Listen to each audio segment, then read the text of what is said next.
له ټولو نه مخکې د دې عظیمې جامعې محترمه اساتذه او معزز طلبه کرامو ته السلام علیکم ورحمة الله تعالی وبرکاته. خوشحاله یم چې د ځمکې په مخ په بهترینه بقا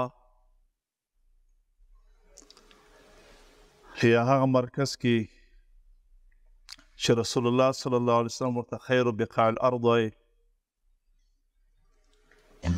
او هغه مخلوق سره چې خیر الناس رسول الله صلی الله علیه وسلم ورته خیر الناس ویلي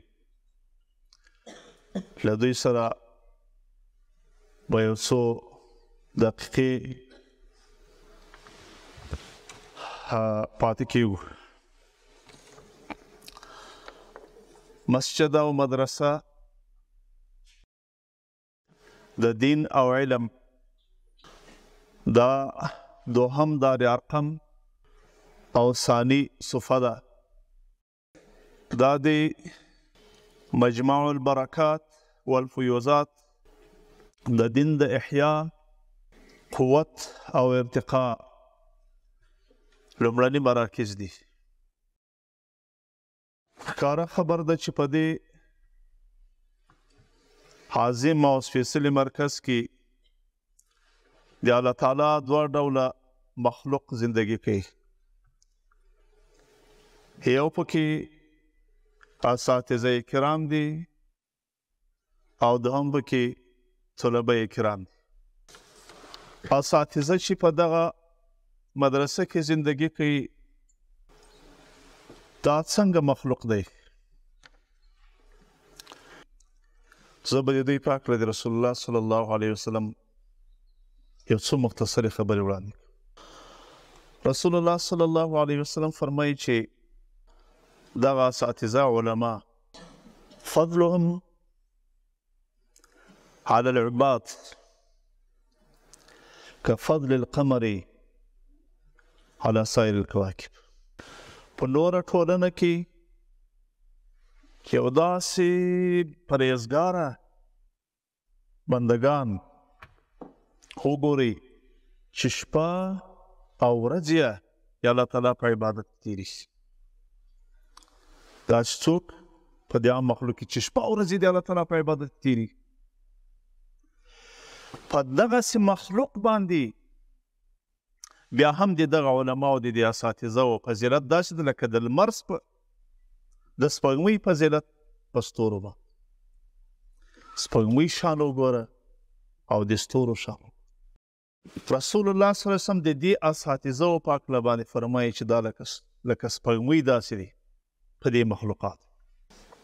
د دوی شان د سپوږمۍ په شان باندې ده چې په تیارو کې خپل رڼا خپروي او په رڼا باندې د ژوند ټولې چارې په مخ باندې د الله تعالی په وړاندې هم د نور خاوندان دي، د فضیلت خاوندان دي، د مخلوق په وړاندې باندې یو. دوهم رسول الله صلی الله علیه وسلم وایي چې وان العلماء ورثة الانبیاء او دا علما دا د انبیا وارثان. نو عالم په مدرسه کې داسې فرض کوي چې د رسول الله صلی الله علیه وسلم وارث، د رسول الله صلی الله علیه وسلم نائب او خلیفه. او بیا رسول الله صلی الله علیه وسلم فرمایي چې وان الانبیاء لم يورثوا دینارا ولا درهما انما ورثوا العلم فمن اخذه اخذ بحظ وافر. مطلب دا چې له دوی سره تر ټولو لویه سرمایه موجوده ده، هغه دین ده، ایمان. دا دین و ایمان څنګه لویه سرمایه ده؟ تاسو ورته ګورئ الله عز وجل فرمایي لو ان لهم ما في الارض جميعا ومثله معه لافتدوا. دا د ځمکې کې دننې د ځمکې په سر د ځمکې د پاسه چې هر څه دي، که سره زر دي، که سپین زر دي، که روپۍ دي د هر جنس، که معدنیات دي، که باغونه کروندې دي، که رمې او ګلې دي، دا ټولې راټولې کړه یوه سړي ته یې ورکړه. ومثله معه، دغونه لا نور پسې ورکړه. لافتدوا به، دوی به د دې ایمان د دې دین لپاره دا ټول وړاندې کړي، لیکن په لاس به نه ورشي، ځکه د دین او د ایمان ارزښت ډېر زیات دی. دغه دین عظیم دین چې هېڅ یې په مقابله کې نشي وړاندې کېدی، دا له دغو اساتذو سره دا دوی ته د رسول الله صلی الله علیه وسلم څخه په میراث باندې رانقل شوی دی. نو ځکه په مسجد و مدرسه کې چې اوسي یو نوع مخلوق یا اساتذه دي، استادان مبارکان، چې دا په دې ځمکې په کوره کې عظیم مخلوق ده. یو خو دوی د انبیاو خلیفګان دي، نایبین دي، ورثه دي. دویم له دوی سره د انبیاو پاتې میراث له دوی سره پیدا کیږي. د انبیاو میراث، د انبیاو علم، د انبیاو صفات، دولت هغه له دوی سره. او بل دا د چې په ټولنه کې دوی تر ټولو بهترین مخلوق ده. مختصر راځم. دویمه نوع مخلوق په مدرسه کې طالب العلم. طالب ده. طالب څوک دی؟ رسول الله صلی الله علیه وسلم د دوی پاک را فرمایي: من سلک طریقا یلتمس فیه علما سهل الله به طریقا الی الجنه. هغه طالب چې له کور راووت، مدرسې ته راغی او د علم د زده کړې لاره یې ونیوه، پردی لور د جنت په لاره ده. ده ته د جنت لاره نوره وسا شوه، دی د جنت په لاره برابر شو. نو اوس که یو څوک وایي چې د الله تعالی د جنت لاره د الله تعالی لاره ده، د الله تعالی په لاره باندې، د جنت په لاره باندې کوم مخلوق روان دی؟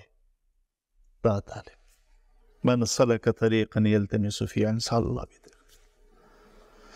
ځکه بل حدیث کې وایي: من خرج فی طلب العلم فهو فی سبیل الله. چې علم پسې راوتې، ته د الله تعالی په لاره، ته د الله تعالی د لارې لاروی دی. طالب د الله تعالی د لارې لاروی دی.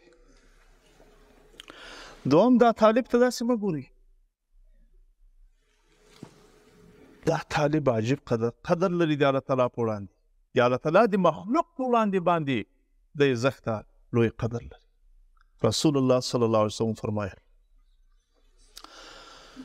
وإن الملائكة لا تزع أجنحتها رضا لطالب العلم. دا طالب چې ګرځي را ګرځي، علما وایي د دې مطلب دا ده چې دا ملکې له ده سره چې حفظه ملکې دي، ساتونکې ملکې دي، یا کرام الکاتبین دي ورسره، دغه ملکې تحت د سخت احترام کوي، په ادب باندې ورسره ځي، تعظیم و اکرام یې کوي، داسې ورسره رواني لکه له یو عظیم بادشاه سره چې خپل محافظین په ادب او په اکرام باندې روان. له ده سره دغه حفظه ملایکه، کرام الکاتبین ملایکه د دې طالب سره په داسې عزت باندې روان. دا د الله تعالی په وړاندې لکه یو عظیم بادشاه داسې ده. د الله تعالی د مخلوق په وړاندې یو عظیم بادشاه، د الله تعالی مخلوق یې تعظیم کوي، اکرام یې کوي. وأن الملائکه لا تزع أجنحتها رضا لطالب العلم. په مرقات کې دوه واقع مختصر نقل کړي دي دې حدیث نه لاندې، چې یو اهل تشیع څخه یو طالب په دې طالبانو کې دی چې دا حدیث له شیخه واورېدو، د باندې راووت، نو دا حدیث یې مسخره وګرځول او پښې ټکولې چې چېرته دي ملایکه، زه به د ملایکو د وزرونو کار وکړم، نعوذ بالله. دی وایي د هغه څو وخت وروسته د هغه سړي دواړې پښې له کاره ولوېدې. نو محدث وایي چې په دې کې دوه دلیله څه، یو دا ده چې دا حدیث واقعیت دی، رسول الله صلی الله علیه وسلم څخه نقل شوی حدیث دی، او دویم دا ده چې د طالب قدر واقعي ده. دریم فضیلت وإن طالب العلم يستغفر له من في السماء ومن في الأرض حتى الحيطان في الماء. دا طالب دا انسان ده، نفس هم ورسره ده، شیطان هم ورسره ده، بیا کوشش دا کوي نفس شیطان چې په ده باندې یوه غلطي وکړي، له ده نه یوه غلطي وشي، او بیا غلطي خو نو د طالب ډېره سخت دی، د نیکانو خلکو غلطۍ ډېرې سخت، سزا هم سخته باید ورکول کېږي. نو وایي چې کېدای شي د ده په خاطر باندې چې دا غلطي یې وکوله، الله تعالی یو لوی قهر نازل نه کړي،